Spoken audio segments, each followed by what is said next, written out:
Well, we are very excited right now to be chatting with Bella Taylor Smith. Now, a name you may not have known a year ago, but the whole nation knew her name when the finale for The Voice happened and she was announced as the voice of Australia. She joins us right now. First of all, congratulations, Bella. Hello, thank you so much. That's so kind. Yeah. Now, are you still on that winner's high? You're still kind of just buzzing about the win? Yeah, I think I'm still on the winner's shock. I don't know. I mean, I'm so thrilled and so grateful and excited, but I'm also just like, I think, celebrating in lockdown kind of makes things a little bit funny. So I'm just kind of trying to wrap my head around that it really happened and that it's real and, all that kind of thing. Yeah. Now, what I understand is that often the winners, because a lot of it's pre-recorded, and the winners, talking with Chris Sebastian about it in the past, you don't actually know until it goes to air that you've won. Is that correct? Yeah, that's exactly right. I have no idea. So I find out just when everyone else in Australia found out. Yeah, wow. So, look, obviously an incredible journey for you, and we're going to explore a bit of that. We're also going to talk about your faith and a few other things as well. But the moment that your name was read out, or at least you saw your name being read out, I guess, what was the feeling you had? Probably relief, not even to knowing that I won, but knowing the result. Because it's such a long wait in between, us filming and then finding out. So it felt a bit of like a weight lifted off my shoulders, to be honest. And I was just filled with like joy and excitement. And then I like bawled my eyes out because I was just so overwhelmingly grateful for, everyone who voted and got behind me, and also all of the incredible things that are come from this. So I had a bit of a sob as well. Yeah, I can imagine. And were you straight away on the phone to your coach, Guy Sebastian, or was he sending you text messages? Yeah, he's honestly been so good the whole process, really invested and, helpful and wanting to invested is the right word, So I FaceTimed him and his family and he wished me congratulations, which is so lovely. And yeah, he's really a good human. Yeah, that's awesome. Now, let's go back to the beginning of your voice journey. And what made you decide to even sign up? Because from what I understand, you've been singing for quite a while, but this is the first time you'd even thought about going on a show like this, right? Yeah, I have definitely never had any kind of desire to pursue a career in the secular music world at all. And then over COVID, I'm a singing teacher, so I wasn't teaching, and the application kind of just popped up on my computer. And to be honest, I feel like it was like a heart softening thing as well. God's obviously super intentional, and I feel like he was sort of preparing me for something different this year. And I just kind of felt this like peace about giving it a try, and sort of applied, and then thought I'll just see kind of how it goes and where it goes. Yeah, that's awesome. And the first moment that a chair turned around for you, were you just like, oh yes, it's been worth it? Yeah, no, I think I didn't realize I didn't probably just comprehend in the moment that chairs had turned until the end of the song. And then I looked and I was like, oh, this is good. This went well. So but yeah, it was also a whirlwind, the whole process. And as much as I would like to say I felt like really solid relief in those moments, it was definitely like just take one step at a time, one foot after another, and do your best and it'll all be fine. Yeah. Now you ended up on Guy Sebastian's team, but he actually had to use one. I think it was the block he used to get you, or a steal. Who would you have picked him? Because you had all four chairs. Who would you have actually gone with? Yeah, I would have actually definitely gone with Guy. But if something had happened with Guy, I would have gone with Jess. Yeah. So she would have been for sure. Yeah.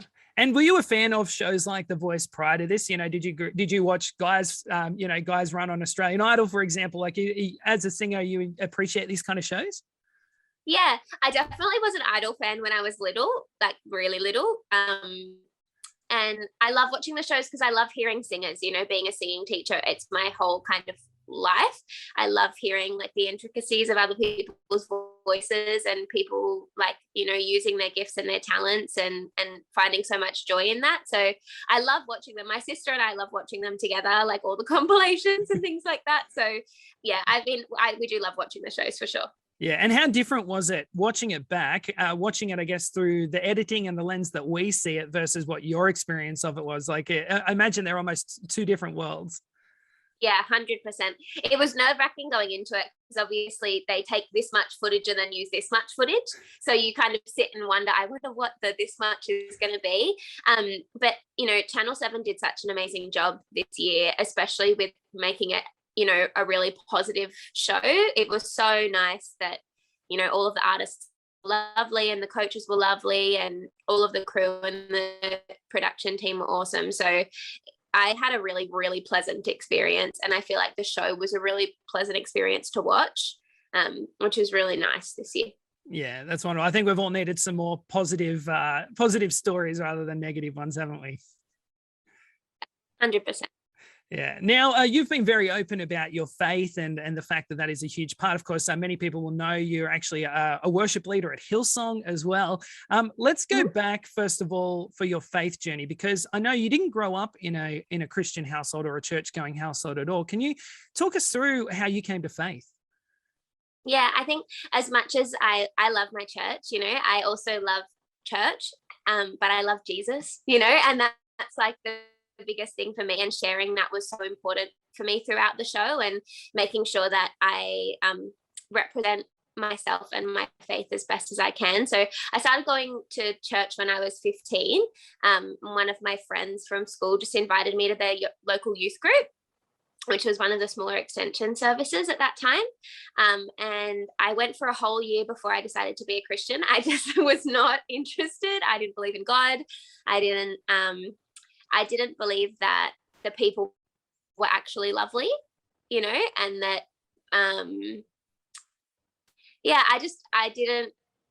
I wanted to see it, see that it was real and that everyone was genuinely that kind and thoughtful. And like, I didn't have a community at home. So for me, having that church community was huge. And I went for a year, and then I went to like one of our youth camps, and I decided that we were singing End of Days, which is like a song from my church. And I was like, I was singing it, and I was like, oh yeah, like I think I believe this, and so that was just before I turned 16, and I've been going to church since then.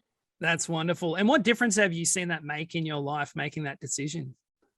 Yeah, I mean, like, church totally saved my life. Jesus did save my life. I didn't have any kind of hope or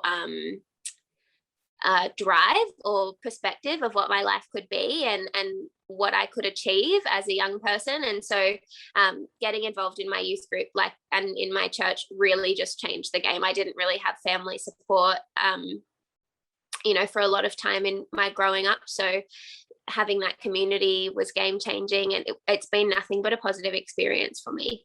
Yeah.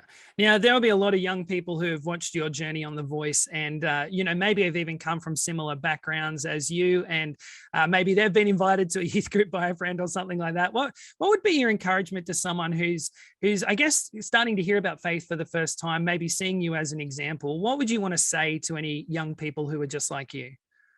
Yeah, just give it a go. I know that things can be challenging and that people can do things that are really hurtful, but I don't know, for me, this is probably a weird thing to say, but people are kind and unkind no matter where you go. And that's just like the nature of humans and people. And so if you find a youth group where you find people who love you and care about you and want to support you and back you, that's probably because they genuinely want to do those things. And if you can find a good community now, it'll be game changing as you grow up and as you go into your young adulthood and your adult life. To have that community is something that is really, really valuable for sure. Yeah. Now, of course, you teach singing, and you also do worship leading as well. Now you've got this national stage. You've been invited to go out on tour with Guy Sebastian. Is there a tension for you in how you use this platform? I imagine you're still figuring that out. I mean, some people don't like the label Christian musician or Christian singer. They're like, I'm a singer and I am a Christian or whatever. For you, are you wrestling through that now? Like, okay, how do I use this platform to share my faith? Yeah, I think because my first foot forward was already so based on my faith, I haven't really found it as challenging. It's not something that I felt like I needed to hide or kind of what's the right way to say it. Like I don't feel like I need to sugarcoat my faith, which is really nice. And I've been really upfront and honest about it. So I'm not really finding that wrestle, although it is a funny, especially initially when I first started doing the show, it was funny for me singing, on like the Voice stage in comparison to singing at church. Because obviously at the end of the day, I would like to say that the motive is the same. We want to share joy and peace and comfort and extend that to others. And but that was like challenging to kind of get my head around at the beginning. Yeah. Now, Bella, I'd like to get to know a bit more about you just as a person. What do you like to do with your spare time? Obviously, we're in lockdown at the moment. Have you taken up any hobbies? Have you got any fun things you like to do to kind of fill in your time? Yeah. I love painting a lot. I love cooking. It's me and my sister at home and our dog and our cat. So it can be a bit chaotic, but it's good. We've been watching, some TV series and shows and trying to go for walks and all that kind of thing. And I've been writing lots of music with my partner, which is so nice. Yeah, just doing all the things that I love. Lockdown's challenging for everyone. I'm ready for it to be done, but we've been doing things. We did a games night last night. I came out on top. Felt good. It's just a winning week for you, all in all, isn't it? Yeah. Oh, God. I love a good board game. Yeah. What are some of your favorite board games? Last night we did like a 6-round full-on like games night thing. So I love Taboo, like any kind of word association games. So it's that one when it's like you have to describe the word cat without saying these words and someone has to guess that it's a cat. Yeah. Yeah, I love that game. Yeah, so I love games like that. I love Bananagram. We played Monopoly Deal last night as well, which is like a house favorite for us. But yeah, love board games. Love competitive, playful things. Like doing the voice made me nauseous. But like if you like a board game, I'm so competitive. Well, did you find like behind the scenes, because I imagine there's a lot, there's a long hours of filming. Did you find yourself playing games and things like that with other contestants and just killing time in that way? I wish that we would have thought of that, but I think there was so much like tension in the space and everyone was just like a bit nervous all the time. We didn't really think to sit down and play a board game, but lots of chats. I made some really good friends, which is so nice through the process. Like friends that I'll be friends with forever. So yeah, lots of chatting, lots of talking. Yeah. Now you mentioned you've got both a cat and a dog. So are you a cat person, a dog person, or are you someone who can actually sit in the middle? No, I'm so a dog person, 100% person. The cat that I have, who, I mean, don't get me wrong, like love the cat. But the kitten, he was given to us as like a 7-week-old. We found this in the drain kitten. Oh, wow.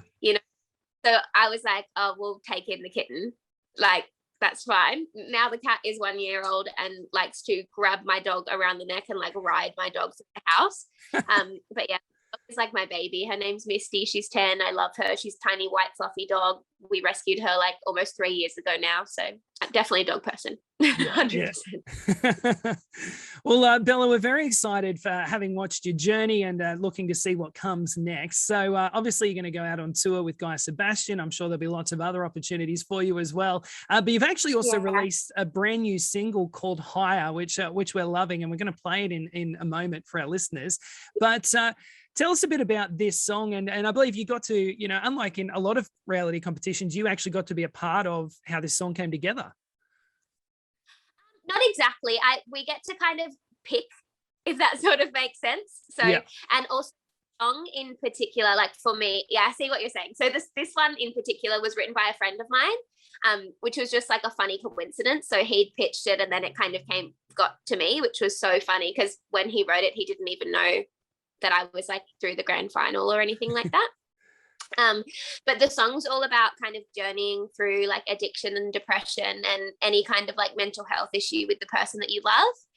So, for me, that connects really deeply between me and my dad and the journey that he's been on and just me supporting him through that and saying that like I'll be with him through that whole process. So it's beautiful song, and it's out on, all of the streaming services and everything. So I hope that everyone's enjoying it and can feel, all the feelings while they're listening to it.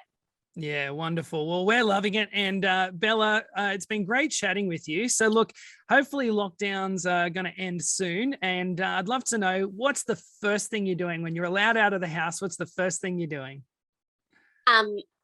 Or probably going to a cafe and sitting down and having breakfast, or getting on a plane to New Zealand. Yeah. Yeah, fair enough. Those things. Yeah, that's awesome. Well, Bella, it's been wonderful chatting with you. Thank you so much for taking the time to chat with us, and congratulations on the win. Well deserved. And we look forward to seeing what comes next for you. Thank you. And thanks for having me.